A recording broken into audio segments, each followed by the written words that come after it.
Spending some time with quarterback Jace Wilson after the first day of full pads practice. From your standpoint, how's camp gone so far? How was today?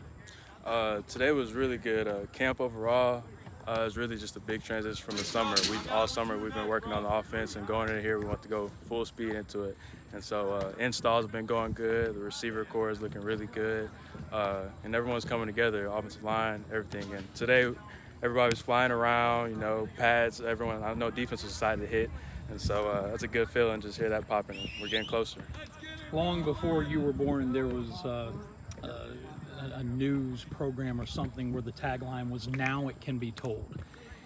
So tell us now. You were thrown into the fire last year. Mm-hmm. That Wofford game was your first start.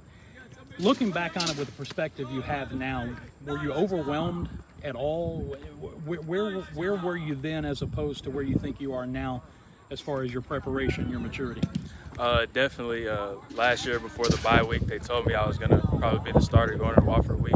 So that was a big help going into it. And like I said, from then into now, the way that I watch film is different. The way that I prepare myself before practice and after practice is really different. And so going into this year, definitely those 6 games, it helped me mature a lot, which I think is for the better. A lot of people say they want the red shirt, but I came here to play, so that's what I want to do.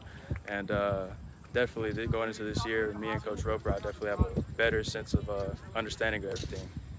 But you also had to learn a completely new system, new terminology from what you were trying to get comfortable with at the end of last year. So how has that gone?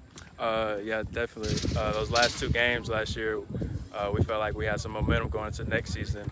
Then I get that call from Coach Quarles, and so it's not a bad thing when you got a guy like Coach Roper coming in, who's a young offensive mind, and he's definitely won and produced some high-powered offenses. And so, like I said, everyone's excited. The receiver core looks good. I'm sure everyone's excited to see the ball being thrown around a little bit more, and so we're ready for it.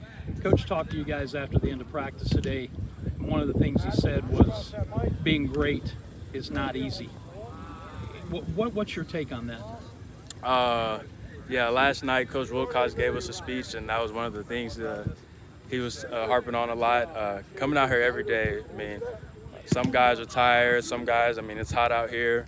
You know, being great definitely isn't easy, but we look at the championship banners all the time and on that wall, and all those teams, it wasn't easy for them, definitely. So we just come out here every day, put in the work, and like I said, everyone wants to be great. Everyone wants to win a SoCon championship and get back to the top. And finally, you're a young guy, you're a sophomore, but you're in a position that requires leadership. So how are you embracing that? Definitely, that was one of my key points from the spring going into this year, was just being more vocal as a leader. I got some games under my belt, and I feel like the guys, they rally around me and they trust me a lot more from last year. And so just being more vocal, being that guy like, hey, come on, let's go score right here, right now, getting the team morale up. That was one of my big key points, and I feel like I'm doing pretty good as that, and I just got to keep it up going into the first game. It's one thing to be vocal, though, but as they say, you not only talk the talk, but you got to walk the walk. You got to perform, right? Yes, sir. Definitely. Just every rep. Doesn't matter if I'm going with the 1s, the 2s, or the 3s. Every guy on this team matters. Every guy on this field matters. And Coach always says every guy out here is going to help us win a championship somehow, some way. So if I'm the scout team quarterback, it doesn't matter. Like you said, walking the walk and showing everybody every play matters, and that's how we're going to be great. All right, Jace, thanks. Thank you.